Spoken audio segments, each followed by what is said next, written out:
గారికి మీ అందరికీ నా వందనాలు. వందనాలు చెప్పినప్పుడు వందనాలు చెప్పండి.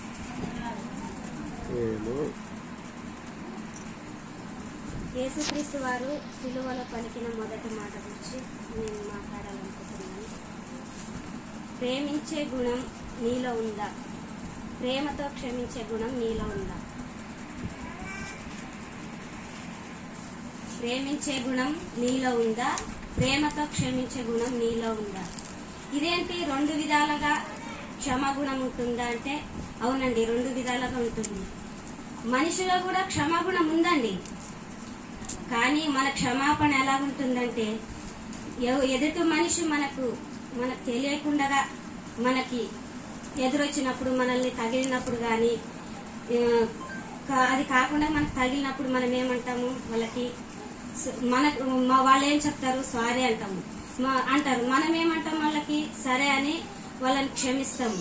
అదొకటి. ఇంకొకటి, తెలియకుండా మనపై ఏదైనా అన్నప్పుడు, ఏదైనా మన గురించి మనకు కానరాని మాట అన్నప్పుడు కూడా మనము ఆ కాసేపుకి క్షమిస్తాము. అంతేగాని మనం మనస్ఫూర్తిగా ప్రేమతో వారిని క్షమించమండి. కానీ మన యేసుక్రీస్తు అయితే సిలువలో అతని పొందిన ఒక యాతన మనం ఇప్పుడు వివరించుకుందామండి. అతన్ని ఎలా క్షమించాడో మనము దాన్ని వివరించుకుందాం. అతని ప్రేమతోటి క్షమించాడు.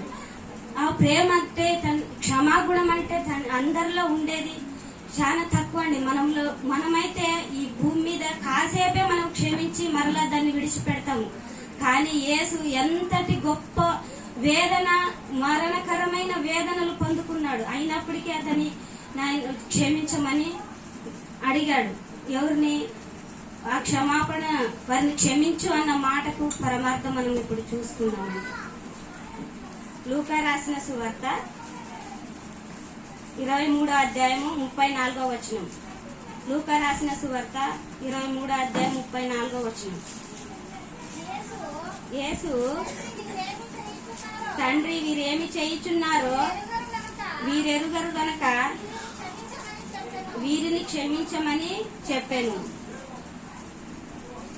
యేసు, వీళ్ళు ఎవరంటే మనకు తెలుసు కదండి, మనందరికీ యేసుక్రీస్తుని బంధించి సిలువకేసిన వాళ్ళు. వాళ్ళని క్షమించు అని అడుగుతున్నాడు.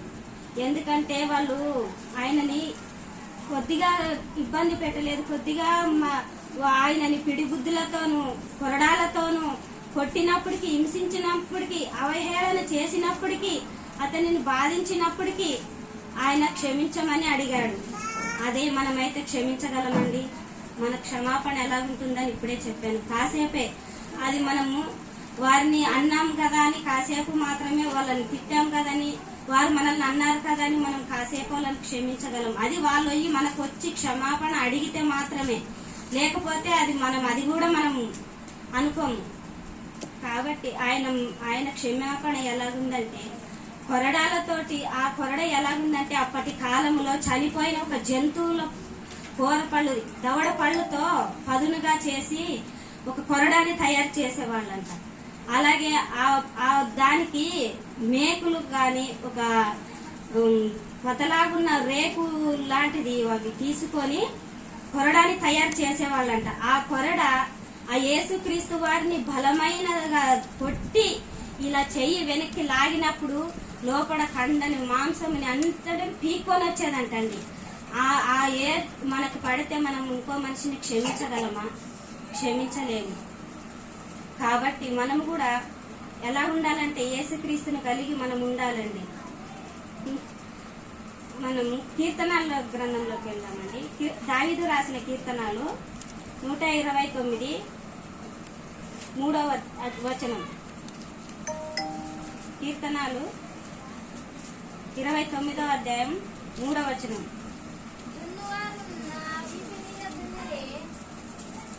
తున్నువారు నా వీపు మీద దున్నిరి అంటే చాలండి. దున్నువారు నా వీపు మీద దున్నిరి అంటే అది ఎలా ఉంటుందండి? దున్నువారంటే ఏమైనా ట్రాక్టర్తో దాంతో దున్నారా?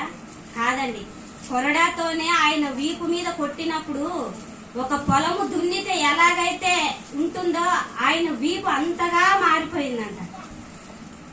పొలంగా మారిపోయిందంట. పొలం దున్నేవారు అక్కడక్కడ వదిలి దున్నారండి. ఒక దిక్కు నుంచి ఆ పొలమును బాగా చేయాలని అంతా పూర్తిగా దున్నుతారు. అలాగే యేసుక్రీస్తు వారు ఒక వీపును కూడా కొరడాలతో అంతగా కొట్టినప్పుడు అలాగ దున్నారు అని ఇక్కడ ఆయన చెప్తున్నారు. ఆయన వీపును అలాగ దున్నినప్పటికీ కూడా ఆయన అప్పుడు కూడా మౌనిగా వారిని క్షమిస్తూనే ఉన్నాడు. అలాగే మత్తయి రాసిన సువార్తలోకి వెళ్దాం. మత్తయి రాసిన సువార్త 5వ అధ్యాయం 44వ వచనం.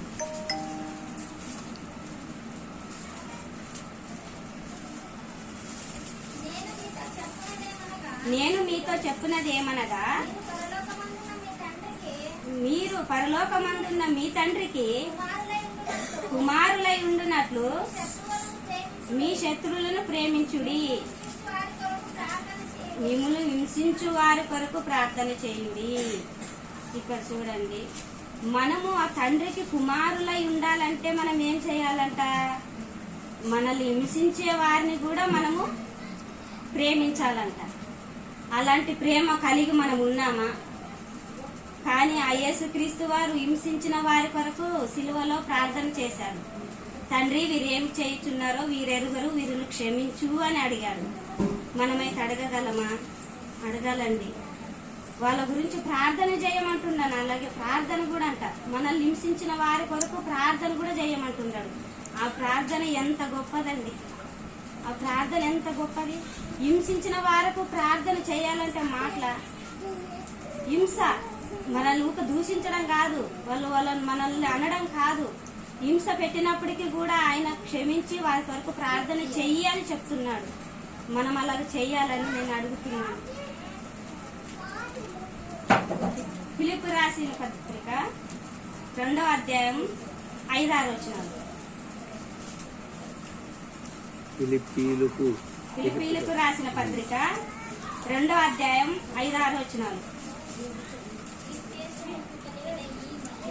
క్రీస్తేసునకు కలిగిన ఈ మనస్సు మీరును కలిగి ఉండుడి.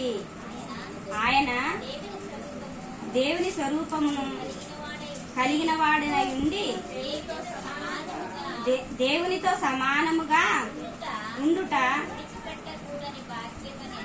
విడిచిపెట్టకూడని భాగ్యమని ఎంచుకొనలేదు గాని మనుషుల పోలికగా పుట్టి దాసుని స్వరూపము ధరించుకొని తనను తాను రిక్తునిగా చేసుకునేను.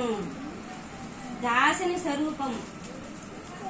మనమైతే దాసుని స్వరూపం అంటే అతని తండ్రికి కుమారుడు అయినప్పటికీ తన అహము ఇక్కడ చూపించుకోకుండా తండ్రి ఒక మాట చెప్పాడని తన కుడిపార్శ్వం కూర్చుండి ఆయన మన గురించి, మన పాపముల గురించి ఈ భూమి మీదకి వచ్చి ఒక దాసుని రూపము ధరించుకొని రిక్తునిగా, తనకు తాను రిక్తునిగా మార్చుకొని మన కోసము, మన పాపముల కోసము బలి అవ్వాలని ఇక్కడికి వచ్చాడు ఈ భూమి మీదకి. ఇక్కడికి వచ్చినప్పుడు తన స్వరూపం ఎలాగుందంట? దాసుని స్వరూపము ధరించుకున్నాడని చెప్తుంది. దాసుని స్వరూపం అంటే ఏంటికి వర్తిస్తుందండి? దాసుని స్వరూపం అంటే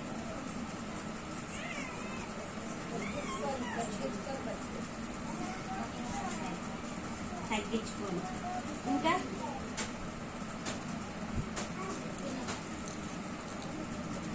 మాట్లాడండి.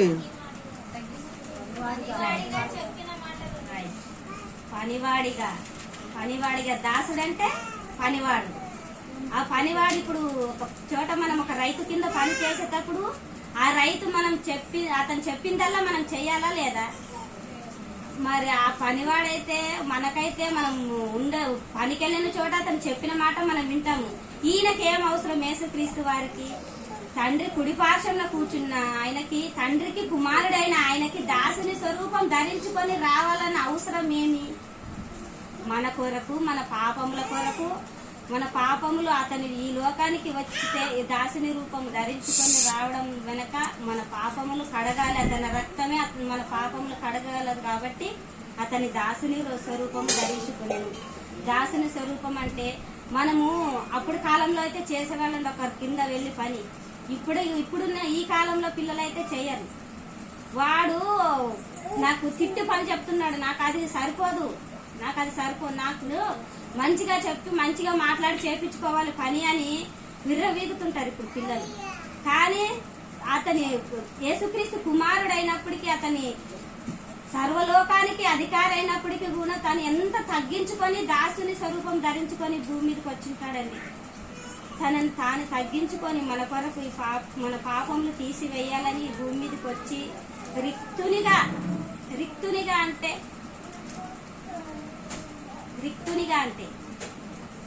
రిక్తుడు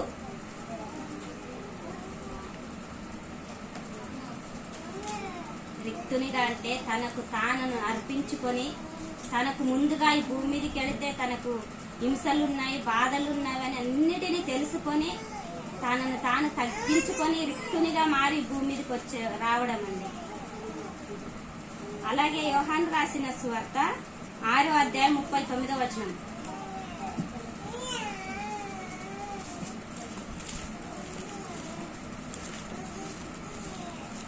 ఇవాళ త్వరగా తీసి చదవాలి, టైం ఉండేకదో. ఊరు లేరా తెలుగు చదివేవాళ్ళు? ఆయన నాకు అనుగ్రహించిన దాని అంతటిలో నేను ఏమి పోగొట్టుకొనక అంతే